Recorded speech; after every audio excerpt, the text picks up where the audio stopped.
Hey, everybody. Hope you're having a good day. Just came from another meeting, so I'm just now got here. I'm glad. Thanks, Bobby, for starting everything.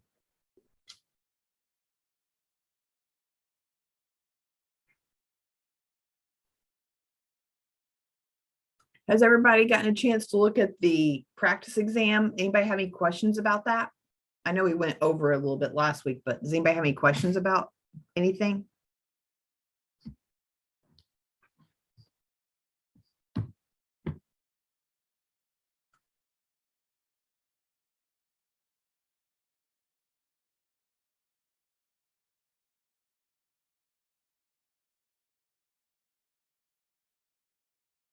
I have no idea.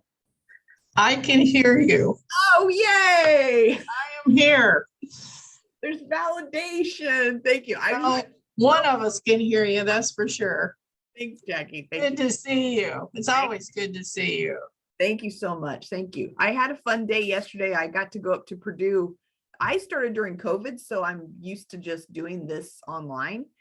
But man, I'm so weird when I get around people because I'm not used to it. And I'm just like, I just am having so much fun and I'm learning so much. Anyways, but we got to go to this woodlands and walk and talked about natural resources. I love natural resources.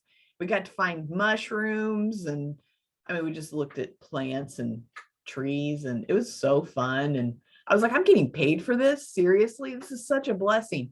So I was like, I gotta be cool. I gotta be cool about this. Like everybody else is cool, but I'm not cool at all. Anyways, but it's so good to see you guys. And one day it would be so fun to see you in person. So come visit me. But I do get weird when I'm around people, real people right now, because I'm so not used to it. So I may make it weird a little bit, but I'll try not. But anyways, it's so good to see you guys. And thanks for telling me that you could hear me. That made me feel good. So does anybody have any questions about any of your practice exams or anything like that before we look at our quiz? Good. Jackie says she has no questions right now. Good. Did you guys get my email yesterday? Casey had a really good question about, can you have more time and when are you going to get it? So today I'm going to write the email and send you the link to the Qualtrics for the final exam after this class. It'll probably be in the afternoon. It won't be right after this class because I don't have the email written. And then you'll have, I don't have it right in front of me, but it's like, I sent it yesterday or 2 days ago. Let me go look. You'll have a couple weeks. I'm not sure exactly how many days because there's a date that it says it's due. And I think it means 11:59 p.m. it's due at that point. Thanks, Corey, for understanding my weirdness. And but anyways, and then sometimes people have, if you ever have any technology problems if you get out of it and you lose it, please do not panic. Call me directly. Here, I'll give you my cell phone again, just in case you don't have it, because I know it gets panicky. Call me directly. I will get your past questions so you don't have to redo all that if you don't have it, and we will get it back for you. Like, you won't have to do it all again because we can see your first part and your second part. So do never panic if you feel like you've lost it, because it is saved somewhere. Just call me on my cell.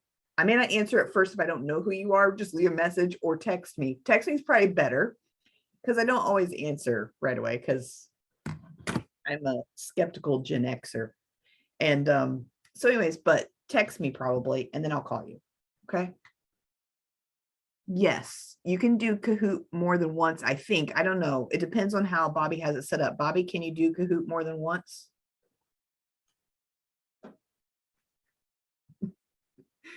Yes, for sure. Text. Good. I'm glad you got my email. So let me see what I sent it so long ago in my brain. So let's remind ourselves when it's due.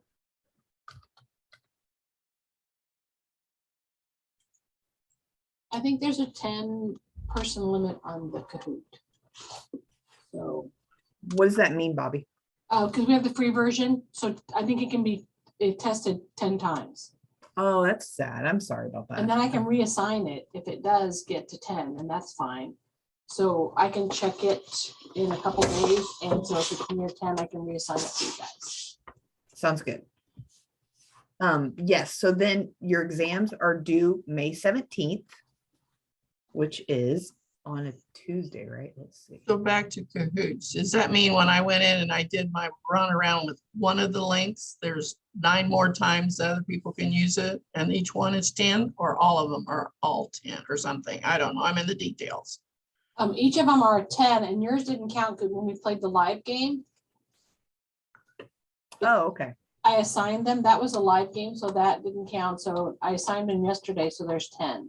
So just go in as many times as you want, and I'll keep track of it. And if it gets full, then I can just reassign it and send you guys it, the new link in an email. So we just go ahead and say help and you'll do it, take care of us. Yes. Okay, that sounds easy. Thank you, Bobby. Thank you, Jackie. Thank you. Awesome. Thank you.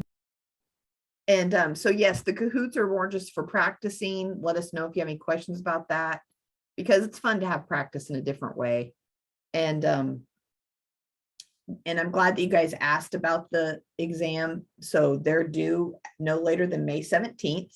You can start it and finish and not finish it during that time. And like I said, if you have any glitches at all, you can call me on my cell phone. I will share my cell phone when I send the email out as well. So you'll never be, don't ever panic, because thankfully it's a cloud-based system and it will keep all your answers. That actually happened to a classmate last year, and we were able to get her first set, and I told her where she stopped. She couldn't see that first set, like we didn't send it back to her, but then she knew where to start again. So when taking the online exam, you can complete a portion of it and return to it later to finish.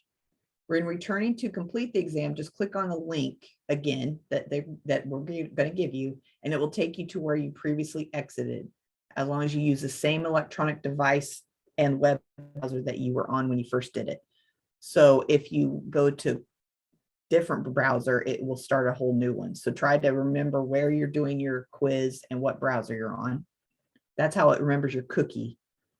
And you'll be required to enter your first and last name, date of your exam completion, and county where you're participating in the training. So obviously it's Hancock County. And my name, Lace McCartney.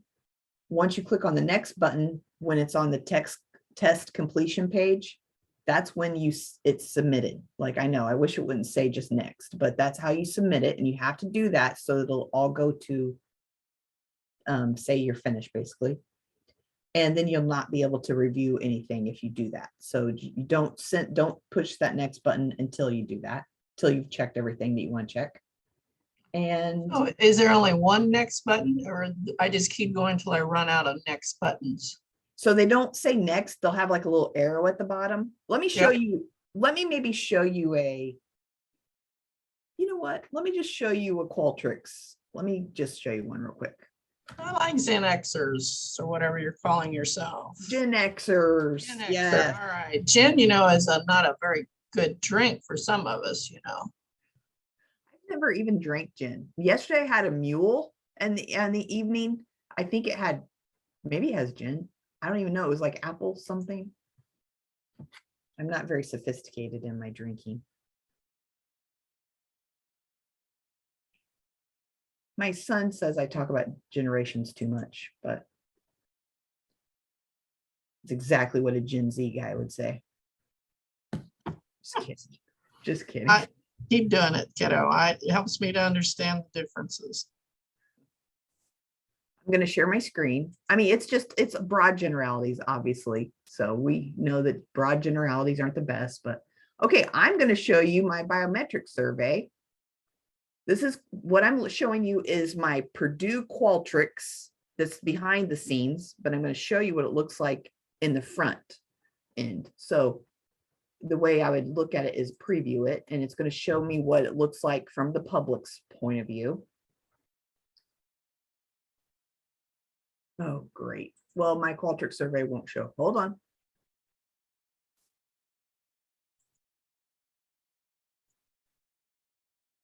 Got to get a long one, so you have to look at stuff. There.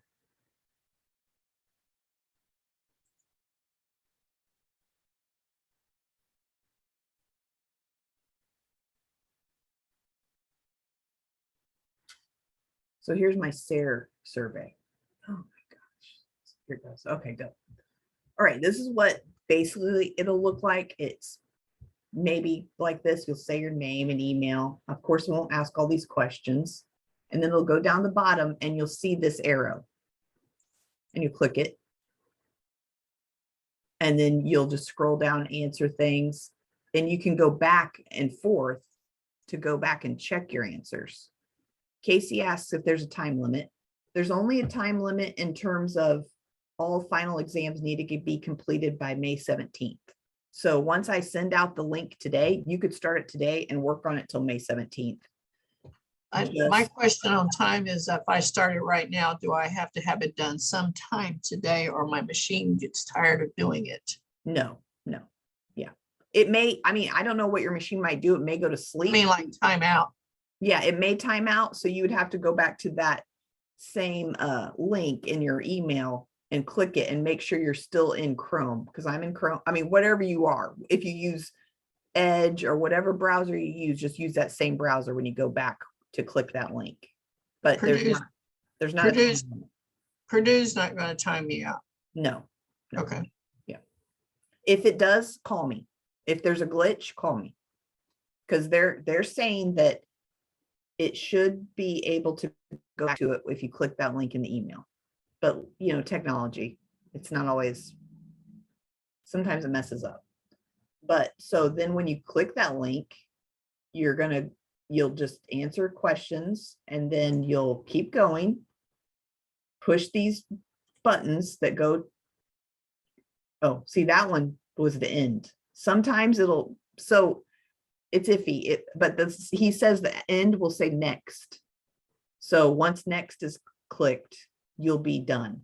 So I don't think there's any next ones on his until the very end. It's probably just those arrows. Does that make sense? Oh, so Corey says Jackie doesn't like to be put in timeout. I wouldn't like to be put in timeout either. Good one. Right. Oh, I lived there sometimes in my life. No, not at all. Not at all. Once I hit next, there's no going back. Is that what you said? Correct. If there's a next, there's no going back. Correct. Yeah. I can't go in and change my mind or say, let me change a question, answer, or anything, right? Right. So once you see that next, just know that's going to be the end. So don't click it until you're ready. Yep. Does that make sense, guys? Anybody have any questions about that? And even if you have questions later, call me.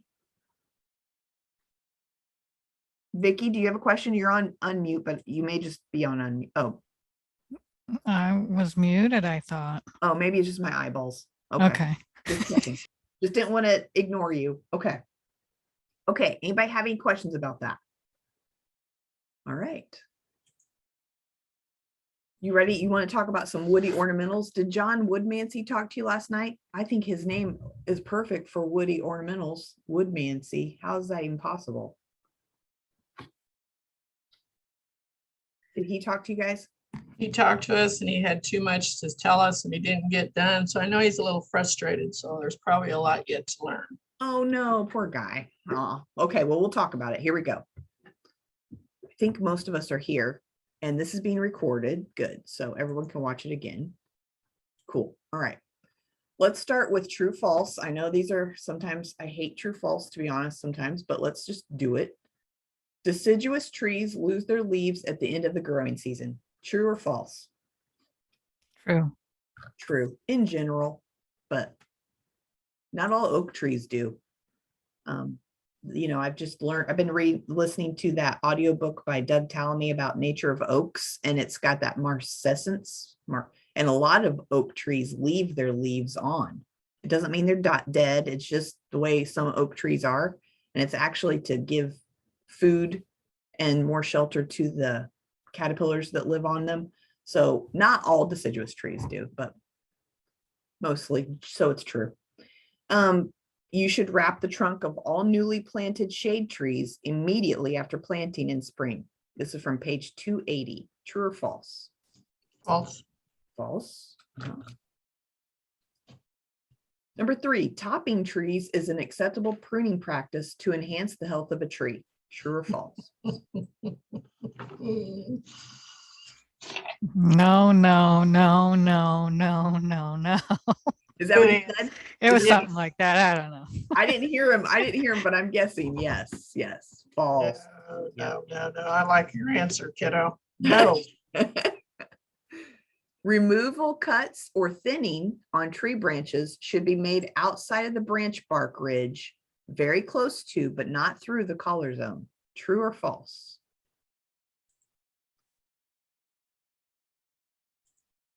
True. That's right. True. Do you guys understand that part? Okay. It is a little confusing, but did he show you pictures? Do you guys need to see a picture? I can try to find one.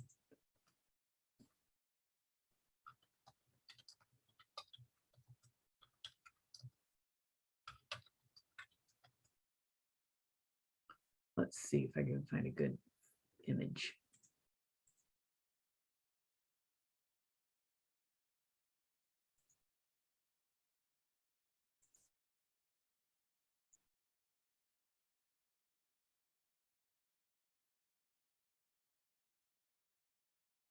It's very important to prune young trees. Yeah.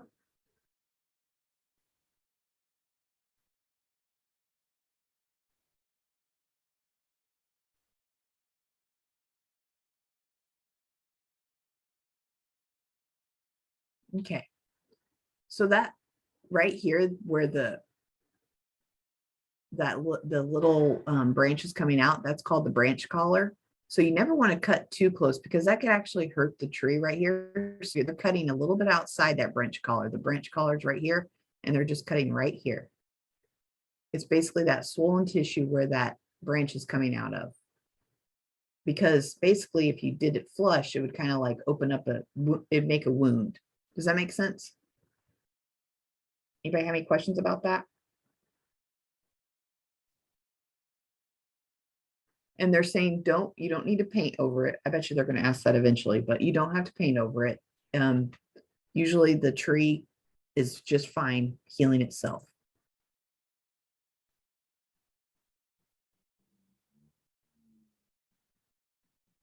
Oh, Gwen, what does that mean? Yeah, we didn't know we were doing 3 hours of an in-person class. What happened? Did something happen weird? No, he was just saying that his slideshow was made for 3 hours being in Oh. person.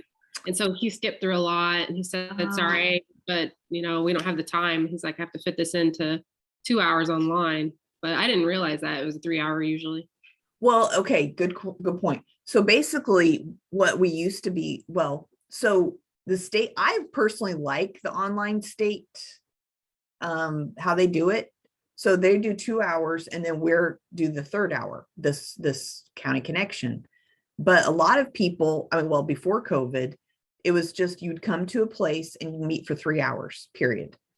So it's not like he just found out that that's 2 hours. So, but you could probably see his PowerPoints to see all his information. But I think maybe next time I have my class in the spring, I might try to do in person, maybe during the day. I'm not sure. But because it is 3 hours, that's a long time. So in a way, I kind of like breaking it up 2 and 1, but I want to be in person too. So we're still thinking about it, but okay, that makes sense. Thanks for sharing that, Gwen. Okay, so let's see here.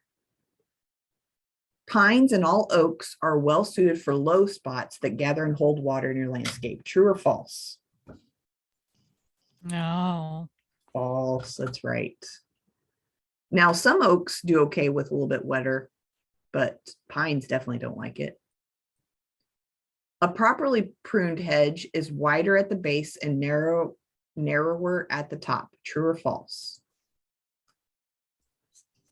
Do you guys see a picture of that? Did you say true, Vicky? Yes. Yes, that's right. Yeah.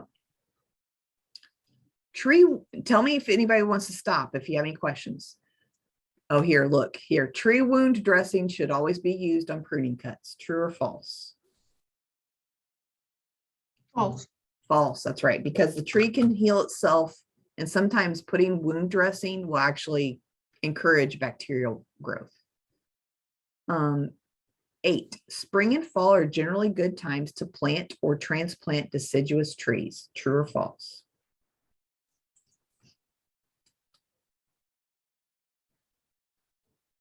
So that definitely, so it's not winter or not summer. So what do you think? Is spring and fall pretty good idea? True. Very true. Sure, yes. Anybody planting any trees right now in the spring?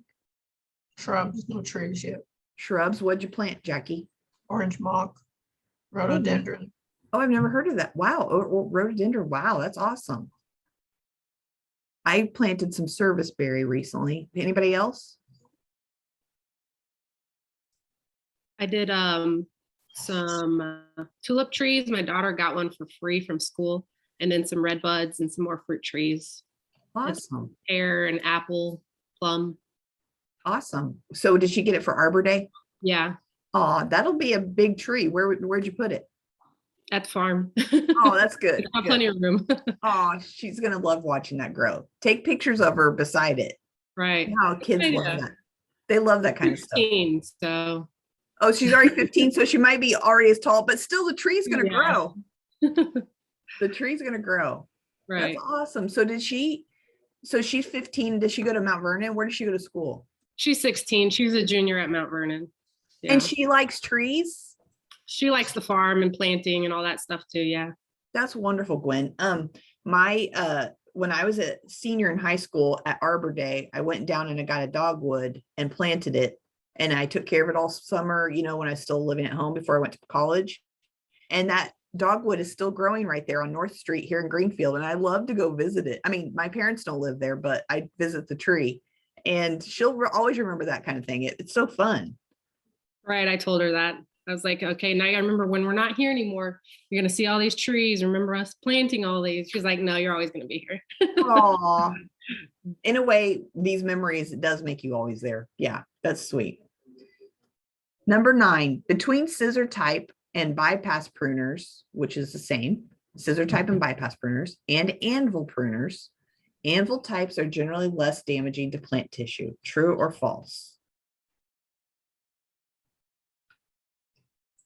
False. False. Anvil's very damaging. So you want to use anvil for more dead things. You can use anvil for dead pruning, and you want to use scissor type or bypass for alive pruning. Do you guys agree with that?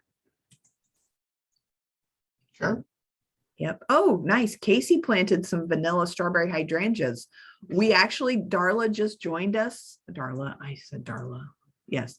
So I can't wait till she talks to us about her hydrangeas, but I love hydrangeas. I haven't grown them, but Darla's like a awesome expert in our master gardener. So I'm excited that she's here. So we'll get to talk about hydrangeas here in a little bit.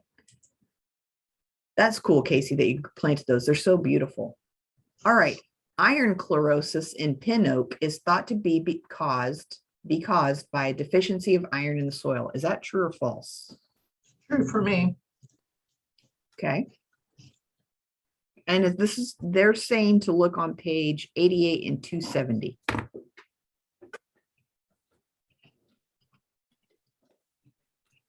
So it's true for you because your pH is fine. I think about when I first moved here 12 years ago, I think they were showing a little bit of yellow and I put down ironite. And so And it far, helped. it apparently, because now I'm showing good. Good. Okay, and 270. And they're not yellow anymore, huh?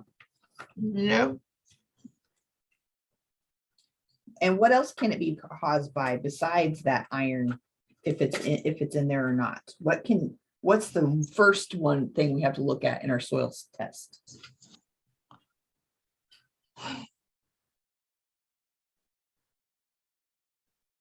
Remember what we have to look at, because no matter what's in the soil, if it is a certain the plant The can't. alkalinity. pH.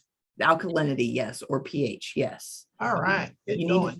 Yes, so if our pH is off, in terms of if it's higher or lower than neutral, basically, which is around 7, then we would have problems with our plant uptaking nutrients. And especially if it's a little bit higher than 7, which lots of times in Indiana it is, because we have more basic soils, then it doesn't like to take up iron. And so we really need to check our pH first. So that's what they're asking here really is just, it's not necessarily about iron, it's about pH. So Hydrangeas are touchy about that. that's right. So we'll put false for number 10. Does that make sense why it's false? Even though, Oh, yeah. So it's false because it wants you to be thinking about pH first. another one of those trickers. Okay, I know. okay. I'm learning to roll with it. Yes. To best prepare broadleaf evergreen shrubs like rhododendron. Wow, Jackie, this is all up your alley for winter. One should deeply water until ground is frozen, use mulch, and install wind protection. True or false?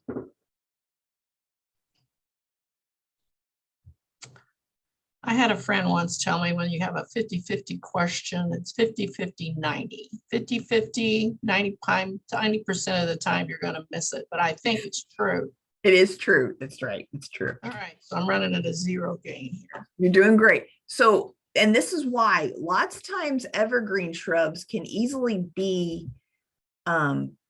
dehydrated over the winter, especially because of the winds. So that's why you make sure it's well watered in the fall. So it's going into winter with a good amount of water. I mean, not too much, just a good amount. So it's not going to be dehydrated too much. And then what they're saying is it's good to keep that mulch on the roots zone so that again, it holds that moisture in and it doesn't dry out. And it's a really good idea to have some wind protection because it can get dried out. So all those things are true for those evergreen shrubs. Number 12, when planting a new tree, depth of the hole should be such that the roots rest on undisturbed soil and the root flare is visible above the finished soil grade. You know how I feel about this, I think. True or false? It's not just feelings, it's facts. That's true. Yes, that's right. It's very important to be able to see that root flare. Very important for the tree's health. So if it looks like a telephone pole going into the ground, it's planted too deep and try to save it if you can. So number 13, when making a reduction cut, which is the heading back to a lateral branch, the remaining branch should be growing in the direction you want it to grow, and it should be at least 1/3 the diameter of the stem you remove. That's from page 261. Is that true or false? True. That's right, true. You really want to make sure that branch is going the way you want it to be going. Yep. And all the other things are true too. What's our state tree? Is it the tulip tree? Sure is. It sure is. And do you guys know we have a state insect? We don't have a state butterfly like some states have, but do you know what our state insect is? I just found this out the other day. Oh, that's the firefly, right? That's right. It is, Vicky. Yes. Yep, that's right. Mulch should be mounded up like a volcano around a newly planted tree. True or false? Oh, good Lord, no. False. That's right. Short answer. What are some important factors to consider in landscape plant selection? So just throw them out there. What are some really important factors? Size. Size, yes. Like for instance, you wouldn't want to put a tulip tree in your regular suburban backyard. Yep. What else? Your hardiness zone. Yes, that's USDA zone. Yes. Good. What else? I like to know what it's going to do. Some people don't like the way the tree behaves. The way the shrub or tree grows. Well, some people don't want bit like I heard him say last night, I don't care for catalpa either. And that's because it's always dropping nasty stuff and it's hard to keep it clean. So Catalpa. characteristics. Good point.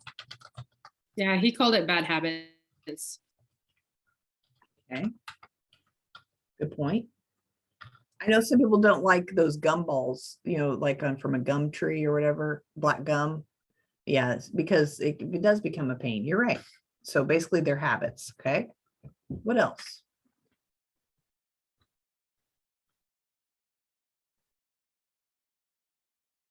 I guess that can include like the habits could be if it's invasive or not.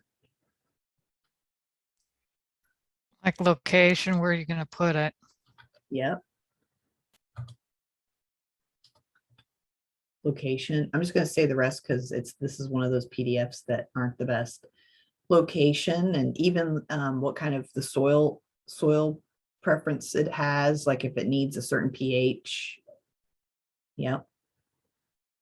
What size of root zone is available? Like if you're going to be, if you have in a very small place, it may need more space. So figuring out what it needs.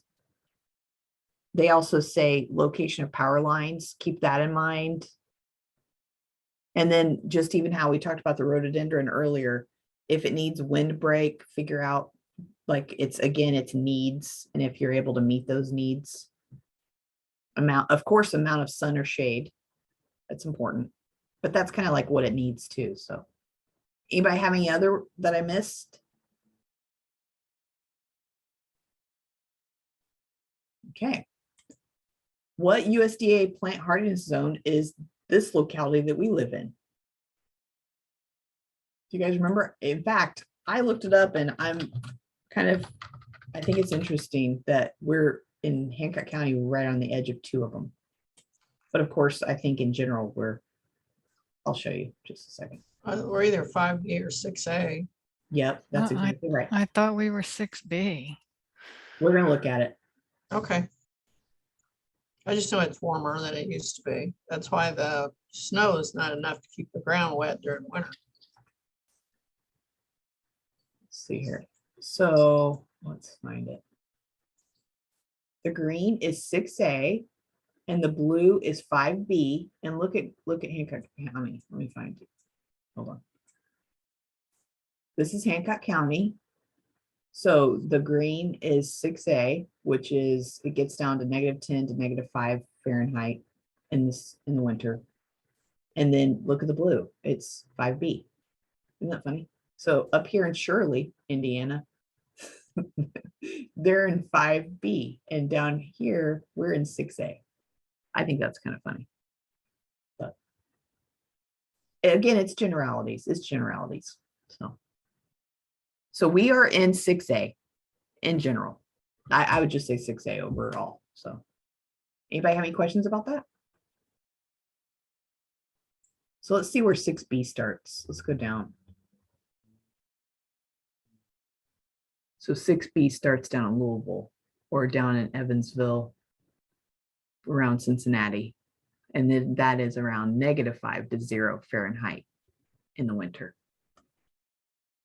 All right. Anybody have any questions about that? So 6. See, now I'm gonna have to go look again. 6A. My brain doesn't hold things right now very easily. 6A. Okay. Hancock County, most of the west part. Okay. When is the best time to inspect trees and shrubs to see if they need pruning? Before an ice storm, middle of the summer, at planting, late winter before new growth begins and branch structure is easy to see. Which one is it?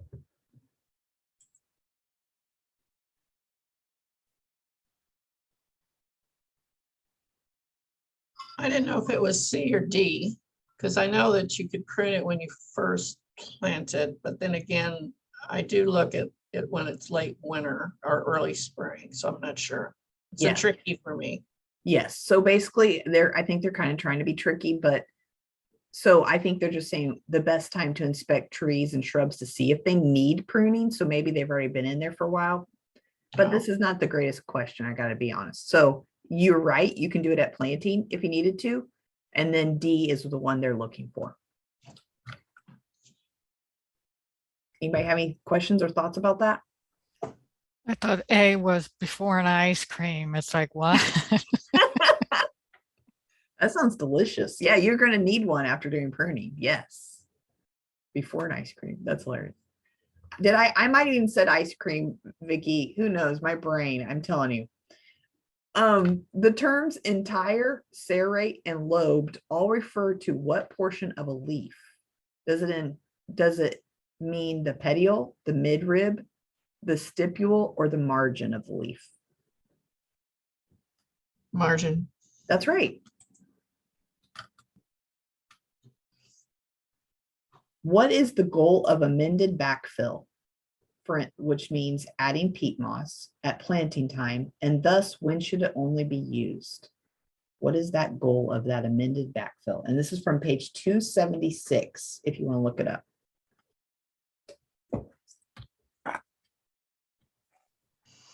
I chose A. Me to too. Increase the water holding capacity in sandy soil. That's correct. It is A. Yep. Otherwise, it said don't do it. What'd you say, Jackie? I think if I read it right, other than that condition, I don't believe you do any amendments to That's planning it. Yes, that's right. I think you're right. So I think it just depends. And I think most of the time it is only in that sandy soil to hold that water capacity. Yes, it is A. And especially if you're planting trees that are used to our soils, you should not have to add any amended backfill around here. Yep. All right. Where do you handle a bald and overlapped or B&B tree? How do you handle it the best way to not hurt it in any way? By the root ball. By the root ball, yes. Yep. Definitely not by the leaves and branches.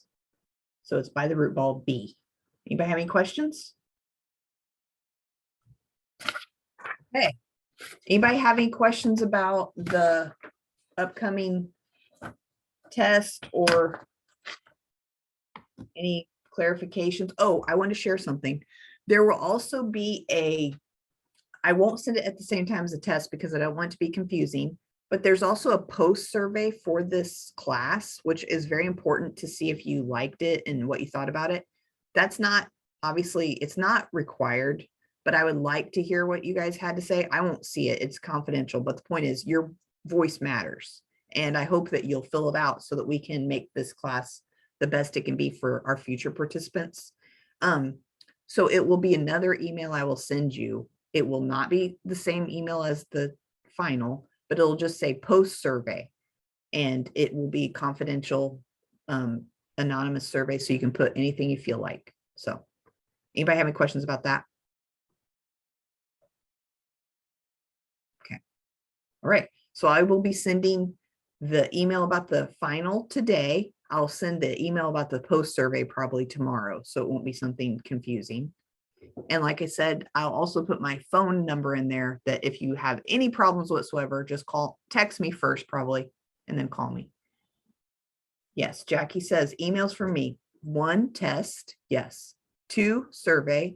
Oh yeah. And 3, how to connect with the Master Gardener Association.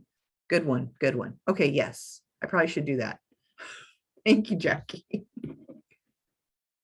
Jackie also had a great idea, Bobby, which I think would be a great thing for us to think about, and is to make a flow chart for the association, or to have the association make a flow chart of who does what basically in the committees, so that you can kind of know how to plug in, like who it is, so it's easier to understand.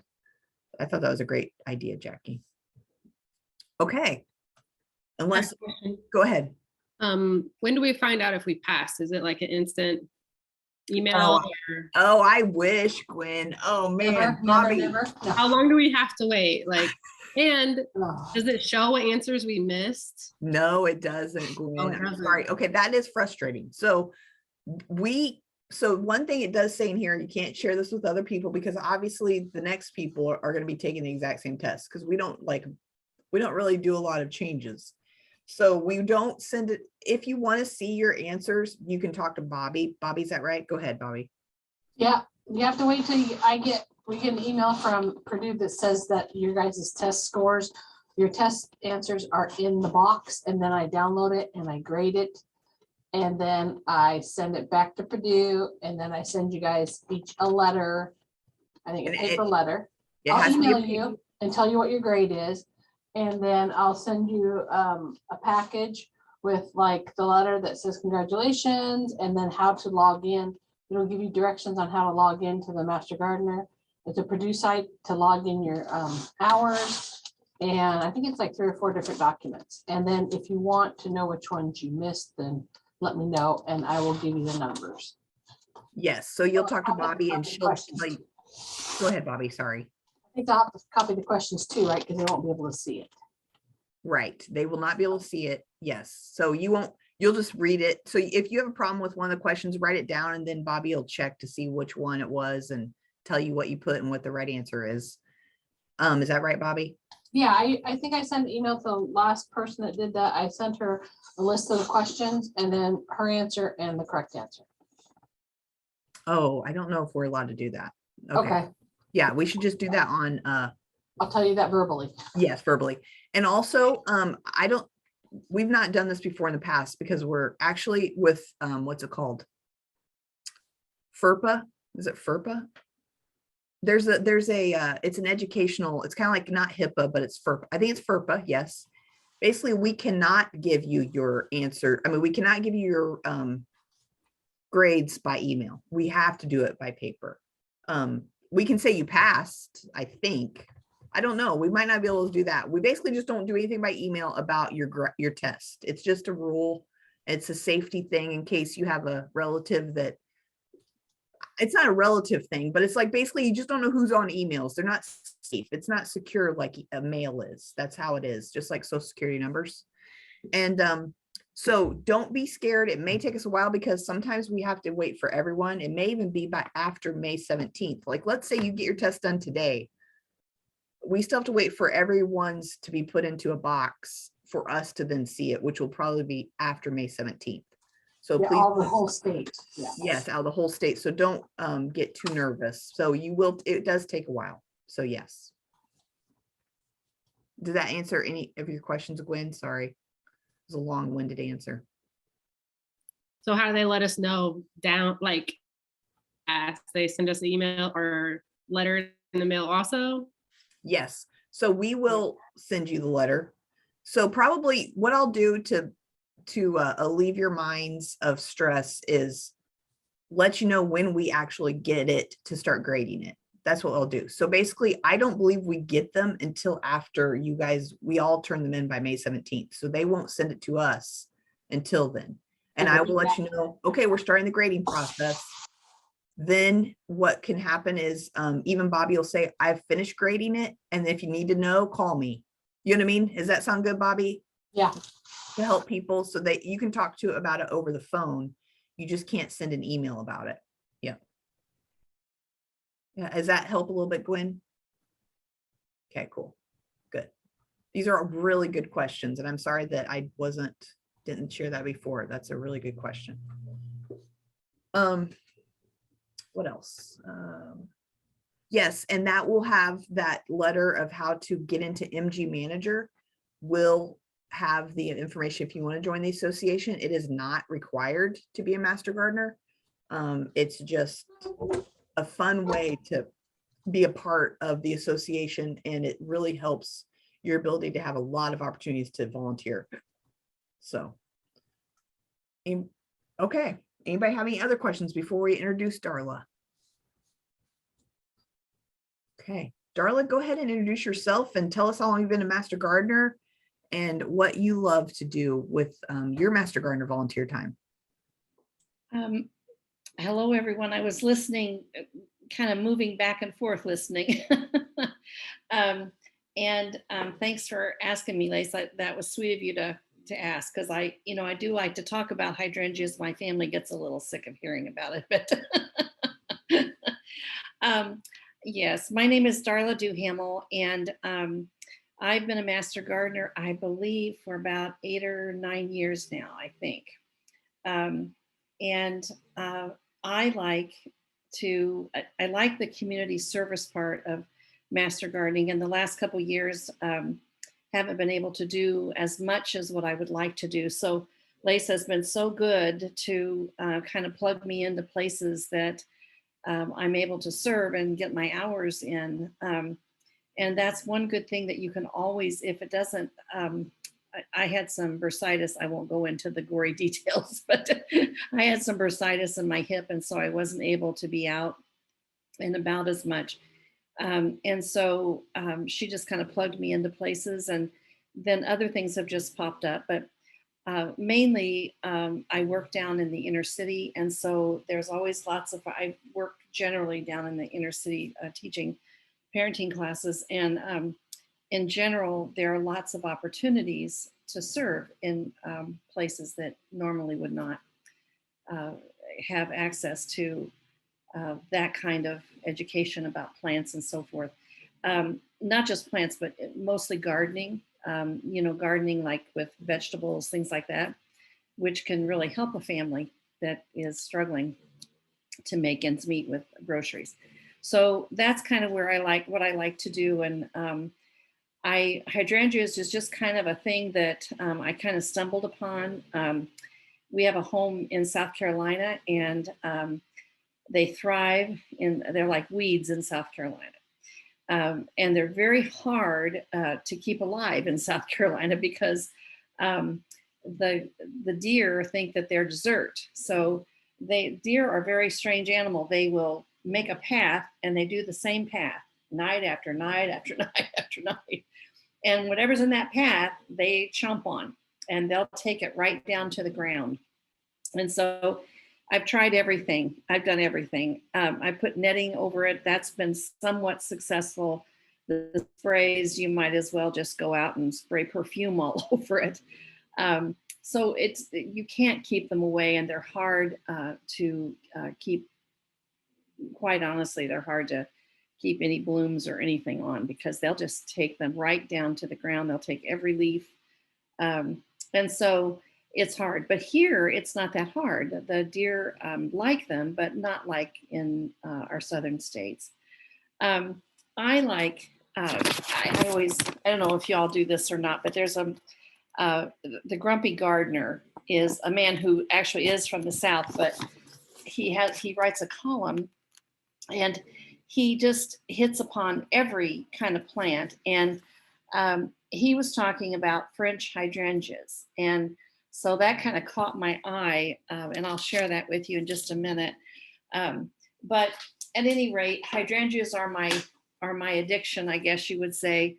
And I must say to you, some of you will already know way more than I do about hydrangeas, that you would not have to walk a block to find somebody who knew more than I do about hydrangeas. But I'm just a very simple gardener. I don't use a lot of insecticides or pesticides. I don't use a lot of chemicals on the garden or anywhere in our yard. I try to do as much organic as I possibly can. Not because I'm just a real belief in organic. It's just that I just think it's a good way. It's a healthier way to garden. And so I don't, if I don't like it, I dig it up. It's just very simple. If you don't like it, you dig it up, you put something else you might like better. And that's the way it is with hydrangeas. I love them. And I love the ones that I try to nurture in South Carolina, not very well. As much as I like them, the deer like them way more. And so what I like to do, well, let me start with this. How many types of hydrangeas are there? Too many to talk about. You will just find them everywhere, all kinds. You'll find differing opinions about every hydrangea, every plant. You will find differing opinions. Prune, don't prune. You just find 1,000 different, as many hydrangeas as there are, you'll find that many opinions about how to take care of them. So you might find after we finish here that you might find, hey, that's not going to work for me. Then you do what works for you. And if you find you plant something and it doesn't work out, dig it up, stick it somewhere else. If that doesn't work, then dig it up and put something else there. Don't be afraid to do that in your garden. It's kind of like being in your kitchen. What works for one doesn't work for all, and be creative about it. The mop head, the two most popular types of hydrangeas are mop heads and lace caps. The mop heads are recognized as that large, big blooming flower that you see so often. They're very common. And they're called both of the lace cap. The lace cap will have that kind of that same kind of flower, but in the middle, you'll have this real gentle, little different look to it. It's a little different bloom to it, and almost like looks like two flowers blooming in one. But the delicate. I'm going to share my screen Oh, to show good, the mop heads. good. But also before you go further, can you answer, Vicky was wondering, you know, the whole new and old wood on hydrangeas, how can you Yes. identify which are which? Well, you have to know what you've planted. You have to know whether you've planted a mop head, a lace cap, if you've planted the mountain. There are just a lot of different types, and some let me tell you, let me get to where I can give Okay. you some ideas on that. Rebloomers are the ones that you don't, that will come, they'll bloom on the old wood. And so that can be Endless Summer, Forever series, this Dance series, Dear Dolores, see what I'm saying? Big Daddy, LA Dreamin', Penny Mac, and All Summer Beauty. And there's more than that. The others don't have blooms on the old wood. And so when you see that old wood, you can take that out. But here's the thing about hydrangeas is that you do not want, I don't trim them. I don't prune them. I don't mess with them. I let them do their thing. And what happens is that, because what people do is they come in and they see all that old wood, you know, because it does that in the fall. So they chop that all off and take that plant way down. And then they don't have blooms next year because they've done that. And it's so, and we gardeners, we want to do that. We want to tidy up that garden and make sure everything is cut down and neat and tidy for the next year. Well, that doesn't work for all plants, and hydrangeas is one of them. And so if you don't know what you've planted there, or perhaps you've moved into a home and you don't know what is there, and you cut that down, and then the next year you have no blooms, then you write to the grumpy gardener and say, I don't have any blooms. And he says to you, because you cut it down. So it takes a while for that to build back up. So don't do that. And don't get all fussy about them. They're not a fussy plant. They're not like a rose or anything like that. They're not just real fussy. And so, and a lot of people want to be fussy about their gardening, and that just isn't me, and that's not what I do. I have 47 different varieties of hydrangeas in my yard, strategically placed in my yard. And they just bloom beautifully, and I don't touch them. I used to do that every year, chop them down. So you have to know what you're growing before you do all that. If you find that when they start to bloom, that greenery starts to come up and they start to bloom again, and they've got that old wood, then just pull it out. It'll pull very easily out. You can get rid of it. Even if that bothers you, just take that out. Otherwise, it'll go down into the mulch, and it'll eventually disappear. But I know a lot of people get fussy about that. Just for the sake of time, I'm going to skip over a couple things. You can actually have hydrangeas in every season, even the winter. If you don't chop those down in the winter, you have these wonderful dried hydrangeas to look out on. And that's wonderful, because then you get to have that all year long. You have the springtime, you have the summer, you have late summer, and then in the winter, you get to look at that beautiful dried bloom. And so that's a great way to look at that instead of chopping them down. Now, a lot of people will ask about the change of color. That's probably the next most talked about with hydrangeas is, how can I get them to be blue? How can I get them to be pink? Well, here's just a really quick some tips on that. How do I get them to change color? Well, the color is determined, and you said that earlier, by the soil. And it's simple rules and treatments that will help. And I brought in some these it's called Color Me Pink. Can y'all see that? And then there's another one called Color Me Blue. And though this is just, you take a scoop of it and you put it into a little bit of water. But what you have to be careful of is that you just don't dump it on the plant, or you just say, oh, that doesn't look like enough, I'm going to dump more. No, don't do that. Put it very carefully around the edge of the, at the bottom of the plant, at just around the edge, and then let it go. And then you don't keep doing that. Just do that one time. And then you have to do it again at the next year and the next year. You don't keep doing it because that will burn the plant and you'll not even have a plant left. And so if you want the blue flower, that's for the acidity. Some of mine are underneath pine trees, and that's a great place for them because they love that acidity. The pink is for the alkaline, and then both flowers, then that's kind of a neutral.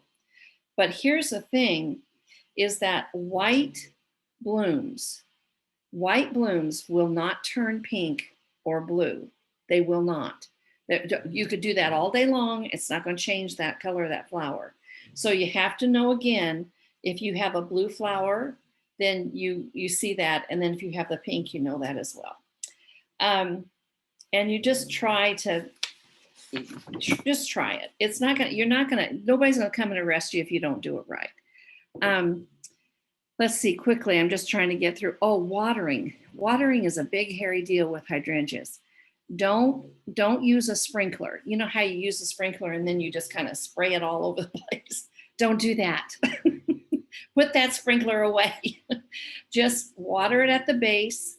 And what happens when we use that sprinkler is that evening comes and then the heat of the next day, and that brings about that powdery mildew. And there's not a, you can use some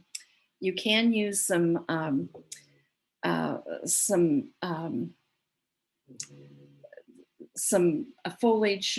You can use some pesticide things for that, or insecticide stuff, but you don't want to get to that point. You just want to try to not splash the drops on top of the leaves. And if you do the sprinkling and you do have the powdery mildew, then what happens is that you spread it, and you don't want that either. So here's how you handle that. You take off the leaves that have the powdery mildew, and then they drop. You all know that, even with, oh goodness, with peonies or roses or anything. And you try to gather up those leaves that have fallen, and then you keep doing that. If it gets really bad, there's a, and I don't have it right at my beck and call, of course. Oh, the Natria disease control, or the Immunox. You can use either one of those things to spray if it gets really bad. The next thing quickly is rooting. Hydrangeas are very easy, and that is really fun to do. If you have children or grandchildren, it's just really fun. And it's cost saving as well. You put one hydrangea plant equals 5 hydrangea plants. And so you get a pot with some dirt. You look for a little node. You all know what that is. The node's where 2 leaves come together, and you pull the leaves off and you press that node into the pot of dirt, and you place a rock on top of it to hold it down, and you water it for about 2 months. And then that root begins to form, and you check to see if the roots are forming. You just kind of gently take it back, and then you clip that node and separate that from the mother plant, and you now have another hydrangea. So it's most fun to do that. And the fourth thing I wanted to be sure and talk with you, even though our time is quickly going, I'm talking very fast, I know I am, is that when you harvest your flowers, which is the most fun to do, and they make such beautiful arrangements, you cut them, and they're so delicate that right away you start seeing them be, just real droopy. So what you do to combat that is, after cutting, you place that in root water. You pour about 1 inch of boiling water into a container. You let it cool for about a minute or 2. You cut that hydrangea in lengths you want for your arrangement. You hold the bottom length of the stem in the water for about 30 seconds, and then you transfer stems to cooler water. Now, I've just recently tried this, and it does work. because I didn't have the rooting powder that I usually would use, but I had baking soda. And so I dipped the end of the stem into the baking soda and then followed the directions I just gave you, and it works beautifully. And that bloom stays very nicely on your in your arrangement. Now, hydrangeas don't last forever, but they do last a good long time. Drying is another story that maybe perhaps we could use at another time, but a lot of people like to dry their hydrangeas. And that is something very simple to do. You cut them, you turn them upside down, you hang them in your garage for a little while, and you've got some beautiful arrangements. Hydrangeas are a fun plant hedge, actually, they're used as. And let me quickly just show you. This strawberry plant, they call it as a panicle. Can you all see that? It's a beautiful arrangement that makes. Then you get this is kind of a smooth, this is another French hydrangea, this one here. That will never turn color. It will always be white. The oak leaves, which I know you all have seen, oak leaves make wonderful. Look at that, look at that, look at that leaf. Isn't that beautiful? And they make the most beautiful flowers that come on there, and they're huge. They can get very big. And they do well in the sun, not so much a direct sun, but filtered sun. I've never had a climbing one, but that's what a climbing one would look like. Mountain hydrangeas are the least common of the hydrangeas, but that's what it looks like. It's so hardy. It can act, I mean, when they say mountain, they mean mountain. And it's very hardy. This is the lace cap. See what I was talking about, within a flower within the flower? And then here's what you probably most commonly see is the mop heads. And those are beautiful. So you get a good variety, a good range. Wherever you live, whatever you have, you can find a hydrangea that will work. The last thing I want to tell you about is that hydrangeas are really known as hedges. They're not really looked at as a flower. They're mostly, but they're so beautiful. They can be used so well, and they're wonderful. They line your driveway, line your back of your property. But the one thing about them is that they do love acidity, their soil. They love that acid in the soil, and they need to have not direct sun. They need to have a filtered sun. They work beautifully in the shade. I've never had one not grow well wherever I placed it. But the sun is not a place that it will thrive, and you want it to thrive. So anyway, any quick questions? I know that's probably clear as mud, but they're meant to be enjoyed. Your plants are meant to be enjoyed. It shouldn't be a chore or, like a job you go to. You don't need another job. You need something that you go out and you get, you have your therapy. And to me, that's what hydrangeas are. I have lots of plants, I have gardens, all of that, but I love the hydrangeas. They, if you treat them well, they'll treat you well. And don't get too fussy. Don't get too fussy. Just enjoy them. Any questions?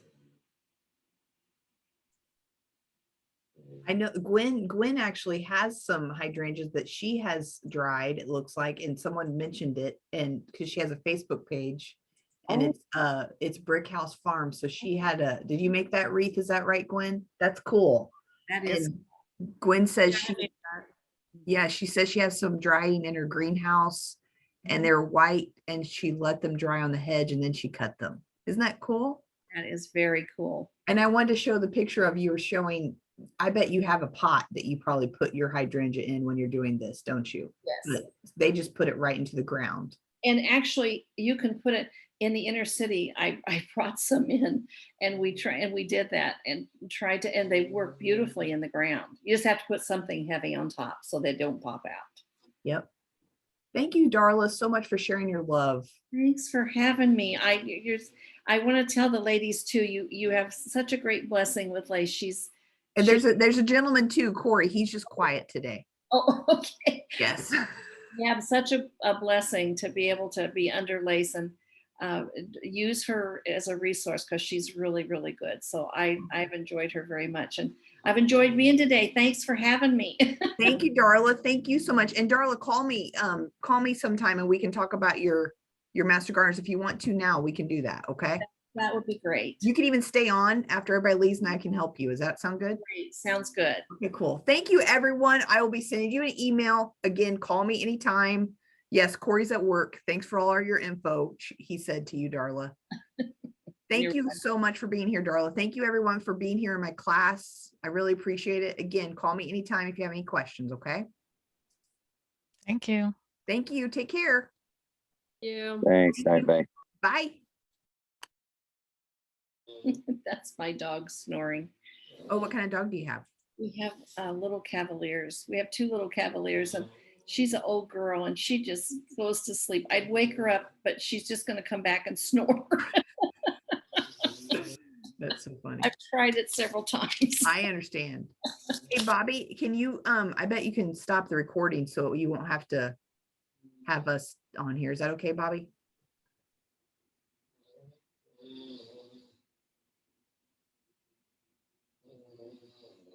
That really is your cute dog. So he's a little guy and he's a snorer. Oh, she's terrible. Oh, it's a she. Yeah, we have a male, and he just goes to sleep, but she's older and she just snores her head off. Oh, She's got to be wherever you are, so it doesn't do any good to to try to get her away because she just comes back. oh. Let me call Bobby and ask her to turn off the recording so she doesn't have to have us on here.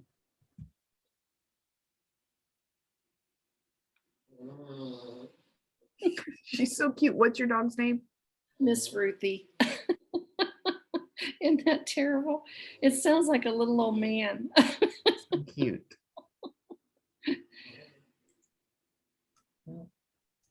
Hold on just a second. Sometimes, let's see here. Let me make myself the host. That's what I'm gonna do. You know way about more of this than I do. No, that's.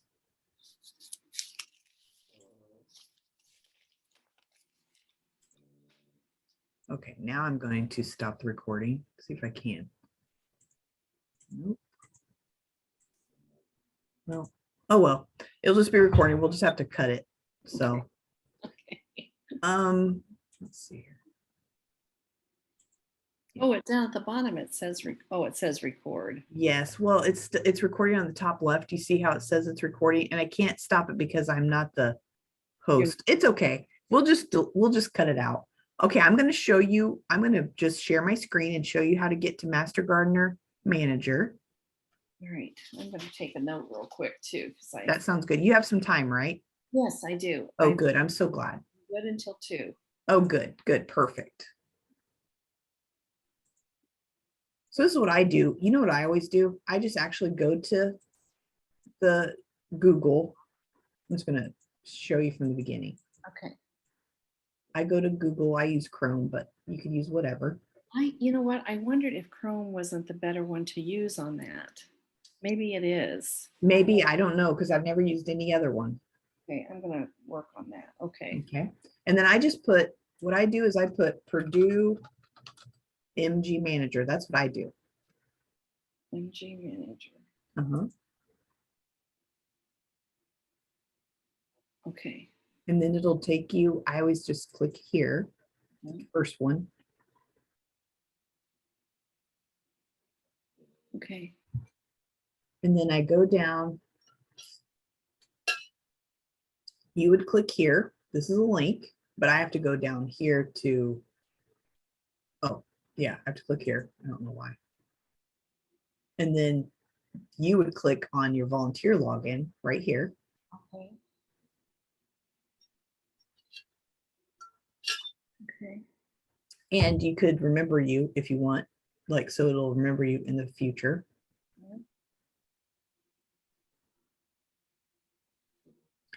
If you want to see your password, you would do this, Okay. because sometimes it's hard to remember what the password is. But then I have to go down here and get in here. So I'm going to do mine. Do you have your computer around? You could practice? Well, I just have what I'm talking on now, but I Oh, don't, I see. I can't, I don't think I can do it both with this. Right. Okay. But wait a minute, maybe my phone. I don't know, sometimes that doesn't work with my phone. I understand. No worries. Let me just look, do you have just a second? I totally have plenty of time. Okay, good, let's see. Um,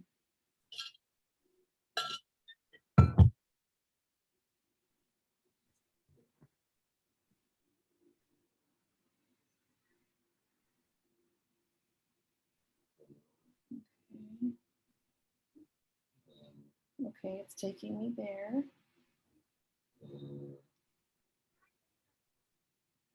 Okay, then you scroll down to, Oh, good. Yeah. Right here, Purdue Manager Online login or Purdue MG Manager login. Purdue MG Manager login. Uh-huh. There it goes. Then I get my email. Uh-huh. And your password if you remember it.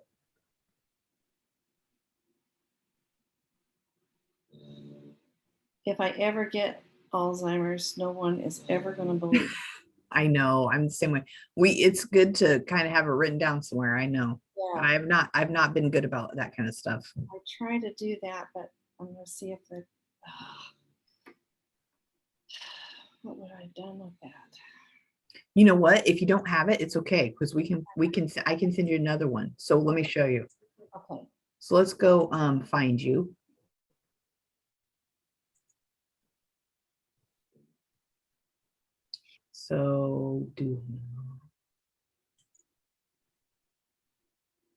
So I can set a password for you, or I can send you a new password. So we can set it if you want. yeah, let's set it. Okay. What would you like it to be? Darla D54 Capital or little? without caps. Okay. Darla. Oops. Okay. Darla D54. Right. Is that good? Right. Okay. All right. So now I'm going to go down here and I'm going to send it to you. Okay. Let's see if I can find where it is. Here it is. Save changes. Okay. Okay. Close. Okay. So now that's what you try to use, but you might need to refresh. Let me refresh mine too. I don't know. Hopefully it'll pick up that fast. You know how it is.